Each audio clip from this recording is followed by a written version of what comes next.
Hi guys! Welcome back to my channel, Monatology. So, nabasa ko sa Facebook, sinasabi ni Senator Drilon na malakas na contender talaga si Sara Duterte sa susunod na eleksyon and kailangan, sinasabi niya na kailangan magkaisa, ang oposisyon para matalo ito. So, which is, I believe so, no? Malakas talaga si Sara, pero ang problema nito, no, mananalo lang yan kung talagang magkakawatak-watak yung oposisyon.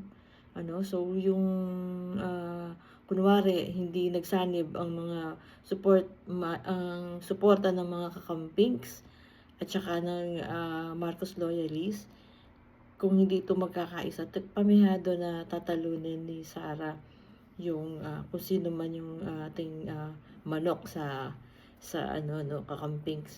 kakamping. So yun lang ang aking masasabi kasi yung kagaya na ng dati nagkawatak-watak, di ba? Like yung nangyari kay Maro Hasan sa anak ni FPJ.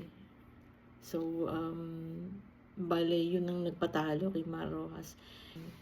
Ito naman kay Leni Robredo, humina yung kay Leni kasi yung mga progresibo, binoto naman si Calio Didi Guzman. So, nabawasan, malaki yung nawala rin kay Leni, no? Plus na daya pa nga. So, mas madaling dayain kasi pag konti lang ang pagitan. So, yun lang naman ang aking nasa isip. So, kaya pag-isipan natin, and dapat gumawa ng smart strategy ang opposition. Otherwise, DDS na naman ang mananalo or magsasaper yung bansa natin, kung another Duterte na naman ang mananalo at uupo. So, dito nakasalala yung mga future ng ating mga anak at future ng bansa. Kaya, pag-isipan natin mabuti to, no, guys?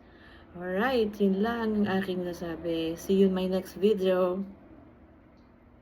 Bye.